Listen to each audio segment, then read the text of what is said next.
A society will be judged by how it treats its weakest members. So tell me, what does it say about for their children when the elderly skip meals to afford medicine? Tonight, we dissect the economics of exploitation and we show you what healthcare should really look like when it's done right. Good afternoon. Today, we talk about wealth, but not the kind that sits in the bank accounts or stock portfolios, not the kind that is measured in quarterly earnings or stock market indices. We talk about the wealth of health, the ability to live without fear, the ability to breathe without calculating the cost of your next breath, the ability to seek treatment without mortgaging your future. Because here's what they don't tell you about economics in fancy universities. The health of your economy is directly tied to the health of your people. It's not complicated, it's common sense. And right now, the global economy is critically ill. The diagnosis? Exploitation. The prognosis? Terminal, unless we change our course. In 2024, the United States was the world's largest economy, the land of innovation, the beacon of prosperity, but ranked dead last among high-income nations in healthcare performance. Dead last. Commonwealth Fund. Let that sink in. The richest country on earth, the country that spends more on healthcare than any other nation, cannot keep its people healthy. They spend the most and get the worst results. If this were a business, someone would be fired. But this isn't a business. This is people's lives. 66.5% of bankruptcies in America are due to medical bills. 2/3 of people losing everything they own is because they got sick.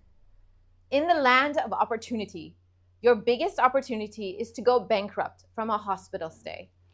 That's horrifying. At least it's an equal opportunity. Cancer doesn't discriminate. The medical bills certainly don't either. But this isn't just an American problem. It's a global crisis. And tonight we're going to trace it back to its root cause, an economic system that profits from your pain. So let us paint a picture for you. Actually, let us paint you several pictures, because this crisis has many faces. First, Sarah, suburban America, middle class, 2 kids, works as a teacher, health insurance through her employer.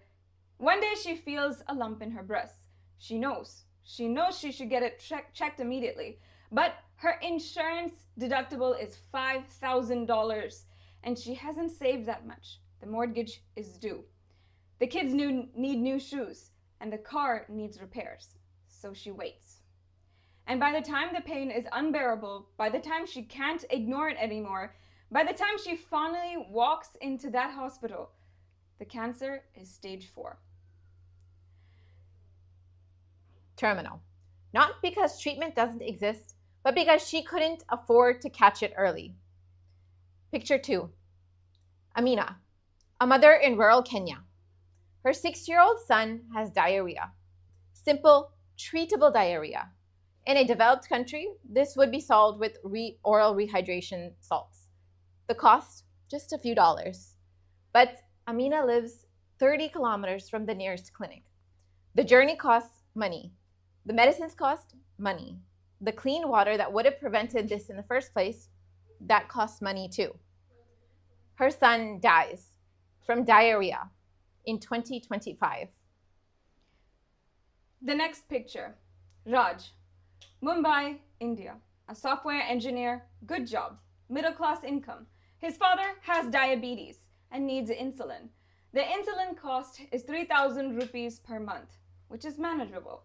But his father develops kidney complications. Dialysis is 25,000 rupees per month. So Raj takes a loan. He sells his mother's jewelry. He borrows from relatives. The entire family's savings wiped out. And still, it's not enough.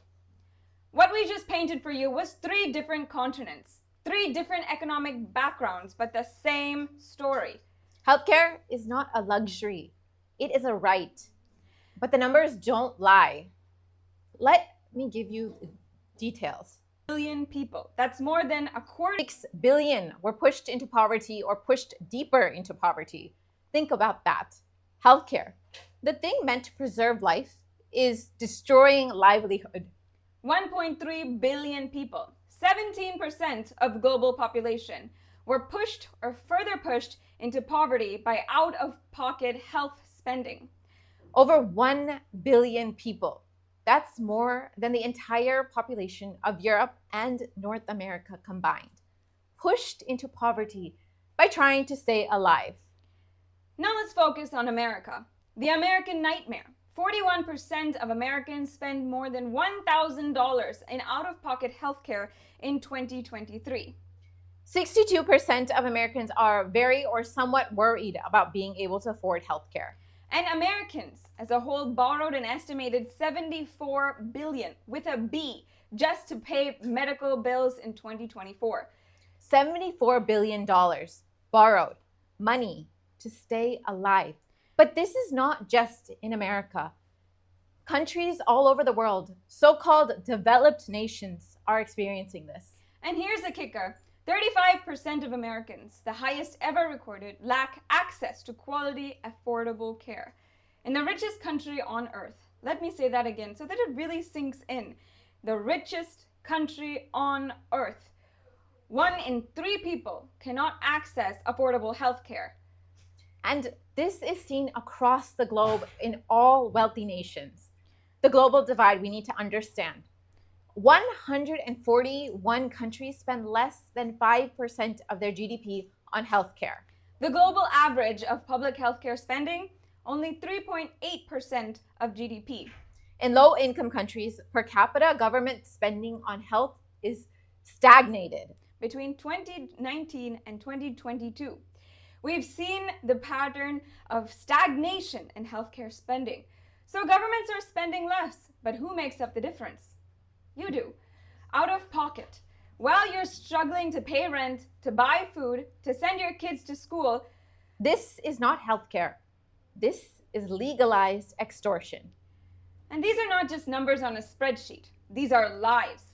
So let us tell you what medical debt really means. A woman in Ohio delays chemotherapy and the cancer spreads. A father in the Philippines who chooses his child gets treatment because he can't afford both. An elderly couple in France, yes, even in France, who skip medications to afford heating in the winter. And a young man in Brazil who doesn't call an ambulance during a heart attack because he knows his family can't afford the bill. Every one of these stories is real. Every one of these stories is happening right now. As I speak, as you watch, you have probably experienced it yourself. And here's what kills me, and what should kill all of us. Most of these conditions are preventable. Most of these deaths are avoidable. We have the knowledge, we have the medicine, we have the technology, but what we lack is the will. Or more accurately, what we lack is an economic system that values people over profit. Now let's talk about why this happens. Let's dissect the system. Let's perform an autopsy on a failed model. The current economic system. Let's call it what it is. Capitalism on steroids.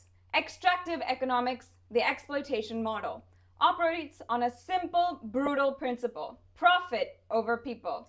In this system, your illness is someone else's income. Your suffering is someone else's stock dividend. Your desperation is someone else's quarterly earnings. The sicker you are, the richer they become. And the incentive structure is completely, fundamentally, catastrophically backwards. So let us give an example. The Hindu economic principles revealed by the Supreme Pontiff of Hinduism, Bhagwan Nityananda Paramashivam. This is an example of what the economy should be. In Hindu tradition, doctors are paid not based on you falling sick, but based on your income.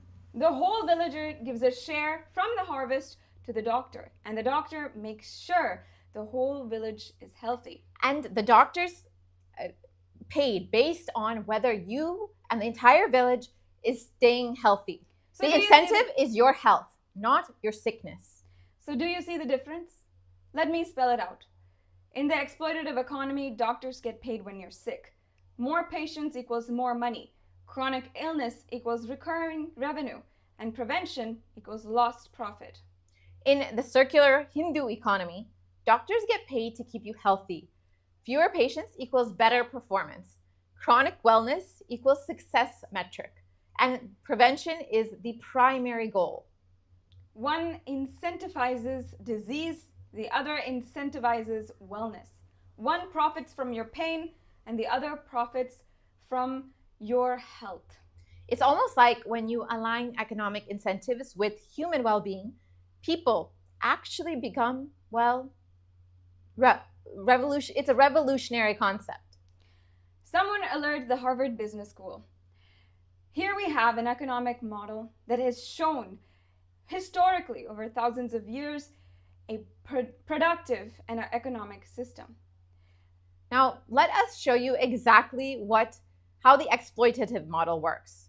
First, you take something that should be a basic human right, like healthcare, and you turn it into a commodity, something to be bought and sold, something to be priced according to the market forces.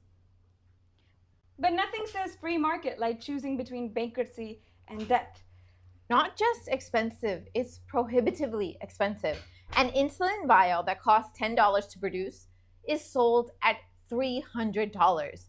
A surgery that costs $5,000 to perform gets billed at $50,000.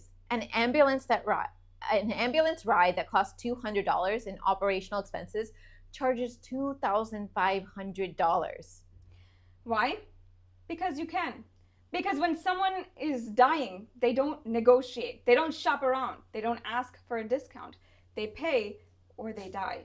It's not economics. It's literally hostage taking. And now step 3, create artificial barriers. Now create insurance, because here's the genius of it. Make insurance so complicated that nobody can actually understand it.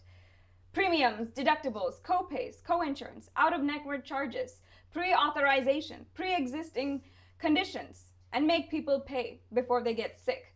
Premiums. When they get sick, deductibles. Every time they see a doctor, co-pays. For some treatment, co-insurance. An extra if they go to the wrong hospital, out-of-network. So let me get this straight. I pay you every month whether I'm sick or not. And then when I actually get sick, I still have to pay more. And what exactly am I paying for? Oh, right. The privilege of maybe, possibly, if all the paperwork is correct and Mercury is in retrograde, getting some treatment for the condition that I have. And finally, step 4 of this exploitative economy. Shift the blame. When people can't afford healthcare, tell them it's their fault. You should have saved more. You should have had better insurance. You should have made better life choices. Never mind that the wages have stagnated for decades while healthcare costs have skyrocketed. Never mind that insurance companies deny claims at record rates. Never mind that the system is designed to fail them. No, it's clearly a personal responsibility issue. Personal responsibility, that's what they call it when the system fails and they blame you for it. And finally, at the end of this cruel machine, someone else profits. Pharmaceutical companies post record earnings. Insurance companies pay CEOs millions in bonuses. Hospital systems expand their corporate empires while people die. That's the model. That's the system. That's what we've built. But here's what they don't tell you in the economic textbooks. This system doesn't just fail morally, it fails economically. When people can't afford preventive health care, they get sicker. Sicker people require expensive emergency care. And emergency care costs more than prevention. So overall, healthcare spending increases. When people go bankrupt from medical bills, they stop spending on everything else. They don't buy cars, they don't invest in businesses, they don't send kids to college. They are just consumer spending, and consumer spending just collapses. When workers are sick or worried about getting sick, productivity drops, innovation stalls, economic growth stagnates. When families lose their savings to medical debt, intergenerational wealth transfer stops, the wealth gap widens, and social mobility freezes. You're not just destroying lives, you're destroying economic potential.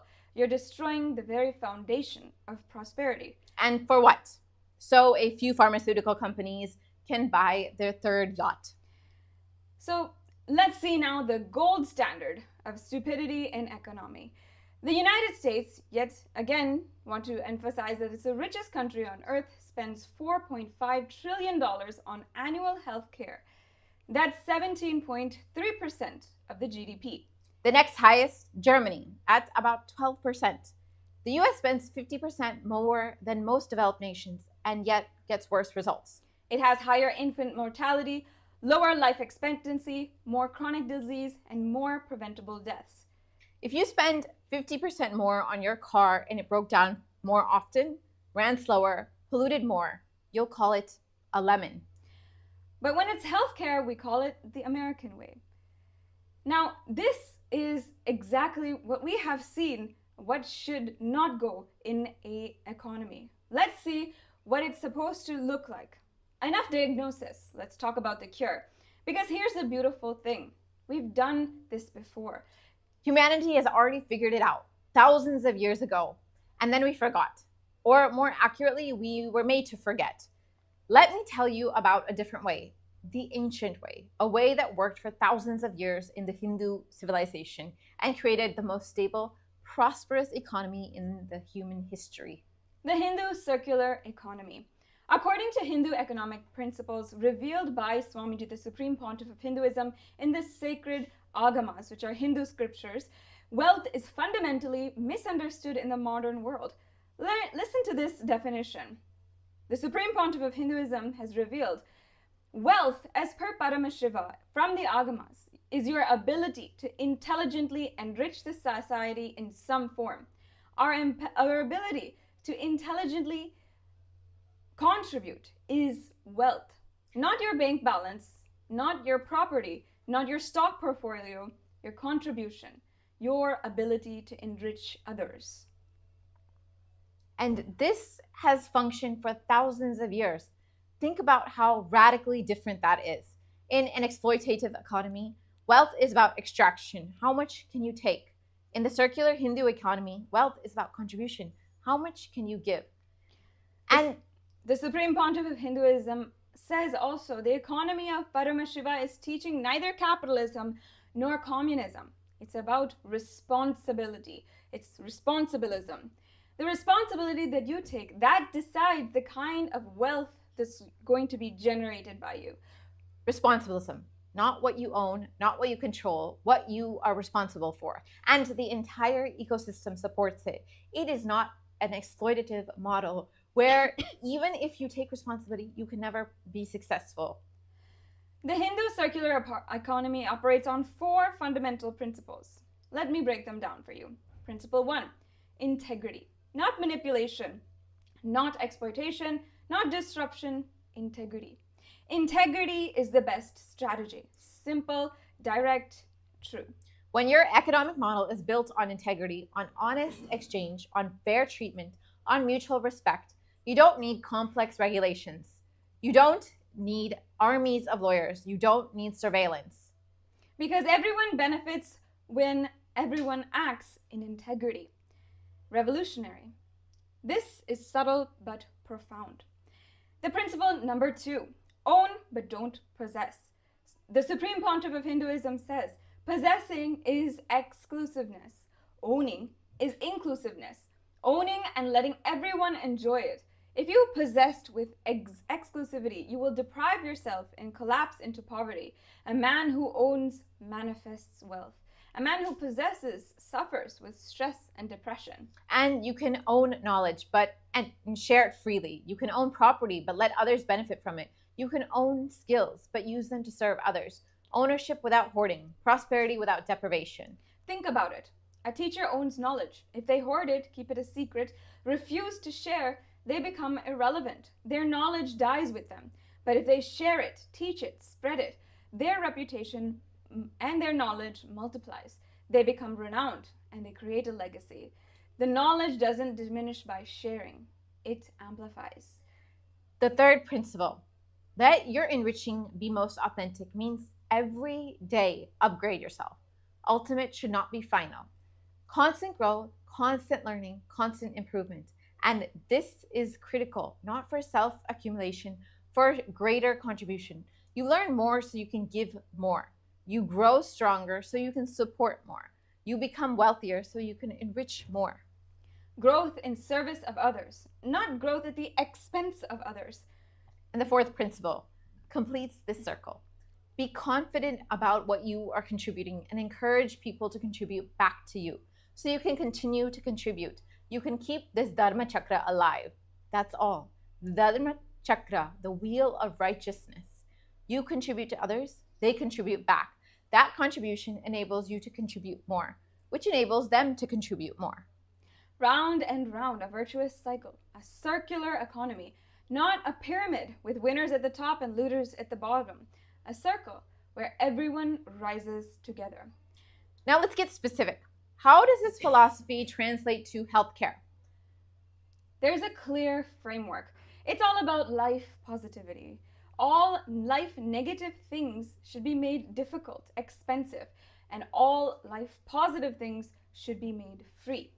Free, not affordable, not subsidized, not means tested.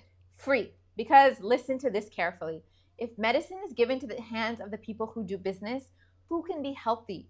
It is completely life-negative economic idea and principles.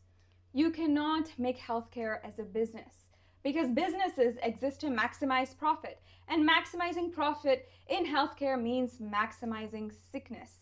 It's not a bug, it's a feature. So in the Hindu economic model, healthcare is completely removed from the profit motive.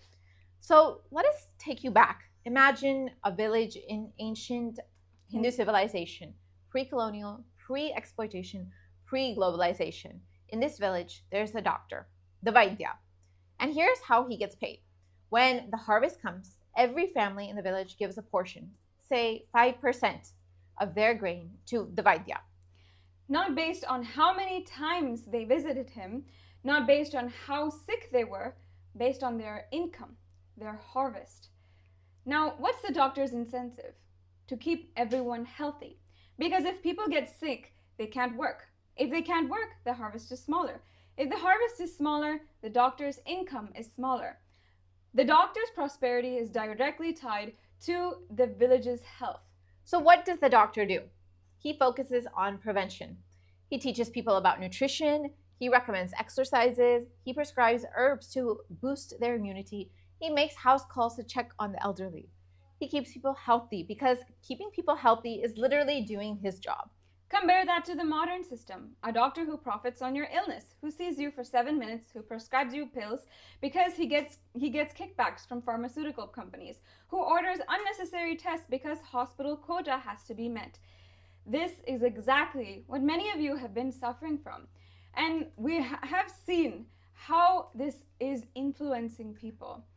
The Supreme Pontiff of Hinduism is beautifully reviving the economic system of the ancient Hindu civilization.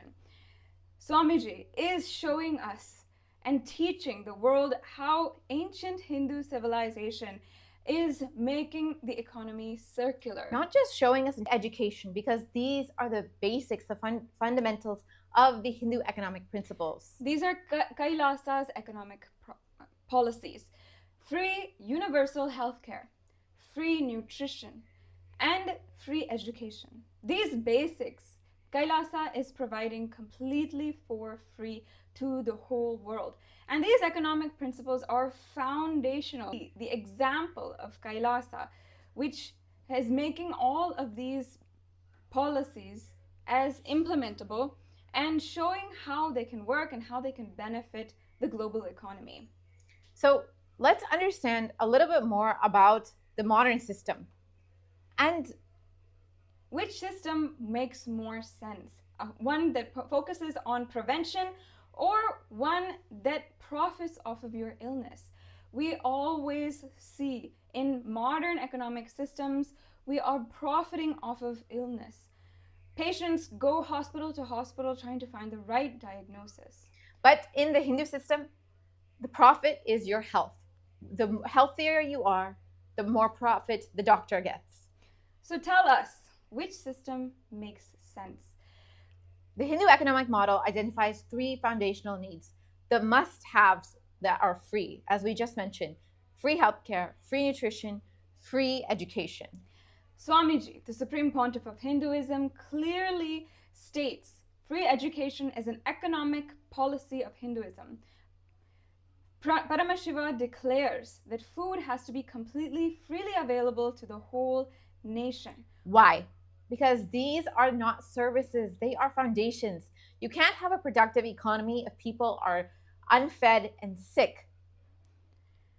And it doesn't matter how expensive your furniture is, how much you have, how expensive your walls are without a foundation. It collapses. Education, healthcare, nutrition. These are the foundations of human capability. And when you invest in human capability, you get economic prosperity.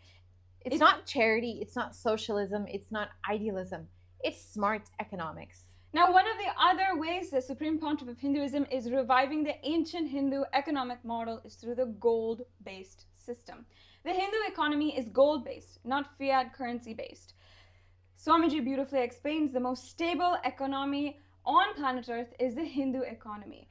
We are gold-based, savings-based, and in the Hindu civilization, gold is given a religious sacred status. So all currencies in KAILASA are printed only in pure gold. Why gold? Because gold has intrinsic value. You can't print it at will. You can't inflate it any way you want. You can't manipulate it with monetary policies.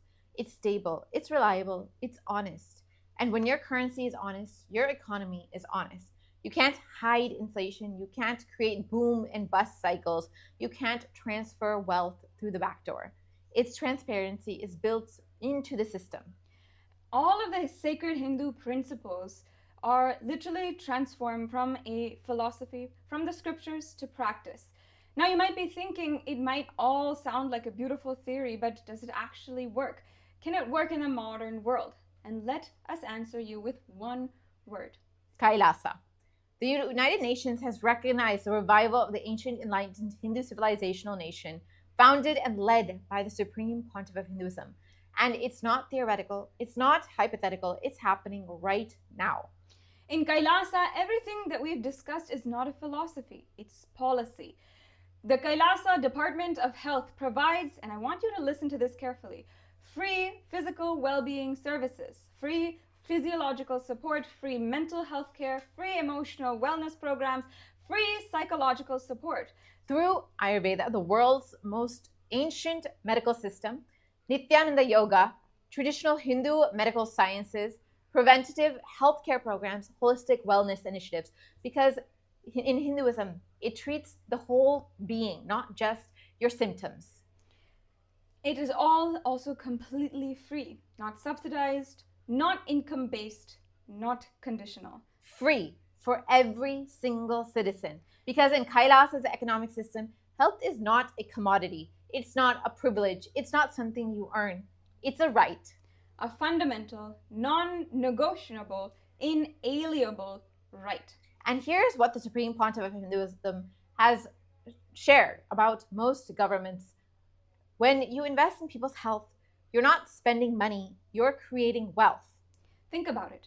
A healthy person works most when they are productive. A healthy person thinks more clearly. A healthy person contributes more effectively. A healthy person requires less emergency intervention. Prevention costs pennies. Emergency treatment costs thousands. A yoga class costs nothing. A heart bypass surgery costs $100,000. Nutrition education costs minimal resources. Dialysis costs a fortune. It's not charity, it's not generosity, it's not even compassion, though compassion is there. It's just smart investment. It's recognizing that human capital is the most valuable capital, and healthy humans are the most productive humans. Basic common sense. So let us paint you two scenarios. The current system.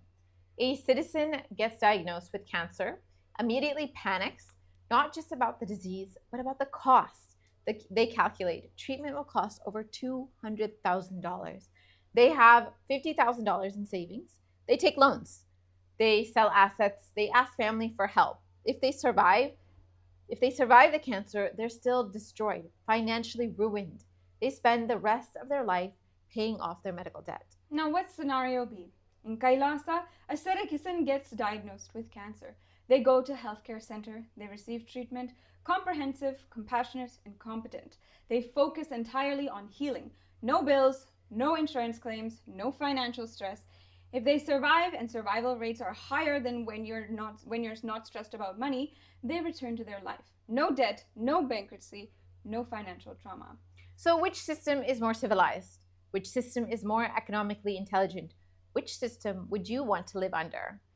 But healthcare is just one piece of KAILASA's economic revolution. Remember the Trinity? Education, healthcare, nutrition. All three are completely free in KAILASA. Children receive free education through the Gurukul system, not just academics, but life skills, spiritual growth, character development. Citizens receive free, nutritious food because nobody should choose between eating and healing. And it's all funded through a goal-based, saving-oriented, contribution-driven economy. Not through exploitation, not through taxation that burdens citizens, but through intelligent economic design. Service-oriented, non-profit fiscal policies. The document states that Hindu compliance body, the Hindu import-export, the Hindu World Trade Center, we are not expecting any profits from these services. Even though KAILASA has made systems in order to enable businesses to do profit, facilitate exchange, and these businesses are there to amplify the quality of life. Yes. This system works.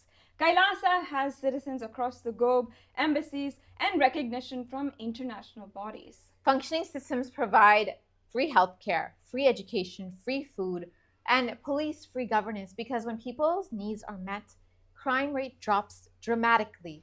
A tax-free economy because when services are efficiently provided, you don't need extractive taxation. This is not a utopian fantasy. It's demonstrated reality. The laboratory is running and the experiment is successful. The question is, when will the rest of the world pay attention? So let's bring this full circle. We started with the crisis, a global healthcare crisis that's bankrupting families, destroying economies, and killing people unnecessary. We diagnosed the cause, an exploitative economic system that profits from pain. We explored the alternative, a circular economy based on contribution, not extraction. And we saw the proof, KAILASA, demonstrating that another way is possible. So now what? Now comes the most important part of this program, your role. So here's the thing about revolutions. They don't happen because a few leaders make decisions. They happen because millions of people make choices. Every day, small choices, personal choices to participate or to passively accept, to contribute or to remain complicit, to build the new or to sustain the old. The Supreme Pontiff of Hinduism has given us the blueprint. KAILASA has created the laboratory, and the proof of concept exists, but it needs you. Your time, your treasure, your talent, your commitment, your participation. Because this isn't about one leader saving the world. This is about all of us coming together to choose a better way forward. So here's 3 ways that you can contribute and you can become a part of KAILASA. First, become an e-citizen. This is the declaration that you're opting for a different system. And as an e-citizen of KAILASA, you gain access to KAILASA's global network, connection to educational programs and resources from KAILASA. You can participate in the KAILASA's Reserve Bank and the gold-based stable economic system. And you have the right to live under governance that serves you, not exploits you. And membership in a global community of people choosing to contribute over extract. You're not just joining a nation, you're joining a revival, a movement that says healthcare is a right, education is a right, living with dignity is a right. And you're saying, I'm willing to build a system that guarantees these rights. And the Supreme Pontiff of Hinduism has already built this system. You can become a part of it today by becoming a Sarvajñapita Yajaman. This is for those who are ready to take greater responsibility, who are ready to become the founding mothers and fathers of KAILASA. And these are people who can contribute to establishing the institutions, spreading the knowledge and philosophy, and you will become a part of supporting KAILASA's expansion and becoming pillars of a new civilization. Think of the founding fathers of any nation, the people who didn't just live under a system but actively built the system. That is what Sarvanyapita Yajamans and Sarvanyapita Kartas are doing. They are not spectators, they are architects. And yes, it requires more commitment, more contribution, more responsibility. But remember, responsibilism, your responsibility determines your wealth. The more responsible you are, the wealthier, in the truth sense, you become. So maybe you're not ready to become a citizen of KAILASA. Maybe you are not positioned to be a founding member of KAILASA. That's okay. You can still contribute. You can volunteer your time with helping with programs, supporting initiatives, spreading awareness about the initiatives revived by the Supreme Pontiff of Hinduism. You can donate, you can fund specific projects and enable others to access services. And you can offer your skills. Are you a doctor, a teacher, an engineer, an artist, a writer, a technician? Whatever you can do, there is a place for it. Because in the circular economy, contribution is currency. What you give comes back to you, not necessarily in the same form, but always amplified. You teach someone, someone teaches you. You heal someone, someone heals you. You build for someone, someone builds for you. The Dharma Chakra keeps turning and everyone rises. So we know what you may be thinking. This sounds great, but I still have bills to pay. I have responsibilities. I can't just abandon the current system. And we get it. We really do. You're living in an exploitative system. You have rent, mortgage, loans, obligations. That's exactly why KAILASA is designed to help you come out of it, to break free. You don't have to abandon everything overnight. You have to participate alongside your current life. You can start by accessing KAILASA's services while still being where you are. You can start learning the principles while still living in your current system. You can start contributing in small ways that fit into your capacity. And so think of it like learning a new language while still speaking your native tongue. Eventually, you will be fluent in both. But you don't have to make that choice on one day. Now, this isn't a demand. It's an open invitation. An invitation to imagine things differently. To ask, what if healthcare wasn't a business? To wonder, what if my health was guaranteed? To dream, what if economic systems served humanity instead of enslaving them? The Supreme Pontiff of Hinduism is extending this invitation to the entire world.